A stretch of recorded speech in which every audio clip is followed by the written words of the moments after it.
అరే ఏంట్రా ఇది? ఇంకా సబ్స్క్రైబ్ చేసుకోలేదా? సబ్స్క్రైబ్ చేసుకుని ఆ బెల్ ఐకాన్ కొట్టండి.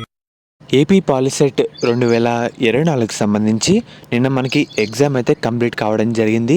ఎంతమంది ఎగ్జామ్ రాశారు, మనకి అఫీషియల్గా కీ ఎప్పుడు రిలీజ్ చేస్తారు, అండ్ అలాగే మనకి పరీక్షా ఫలితాలు ఎప్పుడు వస్తాయి, మనకి ఈ 2 అప్డేట్లు అయితే రావడం జరిగింది.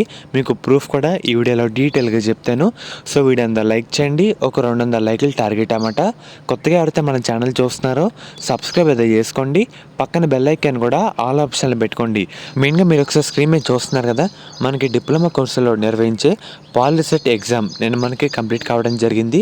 ఆ ఎగ్జామ్కి మనకి 88% మంది హాజరైతే అయ్యారు, అటెండ్ అయితే అయ్యారన్నమాట.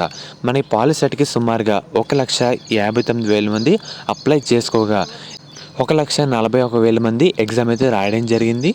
అండ్ అలాగే పాలిసెట్ సంబంధించి అఫీషియల్గా మనకి ప్రాథమిక కీ కూడా ఈ నెల 30న రిలీజ్ చేస్తామని అధికారులు అయితే తెలిపారు. ఈ నెల 30 తారీఖున మనకి అఫీషియల్గా కీ అయితే రిలీజ్ చేయబోతారనమాట పాలిసెట్ వాళ్ళు. అండ్ అలాగే మనకి పరీక్షా ఫలితాల విషయానికి వస్తే మనకి మే 10వ తేదీలోపు ఫలితాలు అయితే రిలీజ్ చేస్తామని ఉన్నత అధికారులు అయితే తెలిపారన్నమాట, సురేష్ కుమార్ గారు. ఫర్దర్ మనకి డేట్ కన్ఫర్మ్ అయినా సరే మీకు వీడియో రూపంలో అప్డేట్ అయితే చేయడం జరుగుతుంది. ప్రజెంట్ అప్డేట్ మనకి కీ అయితే ఈ నెల 30 రిలీజ్ చేస్తారు. మనకి ఫలితాలు మే 10వ తేదీలోపు రిలీజ్ చేస్తామని అధికారులు అయితే చెప్పడం జరిగింది.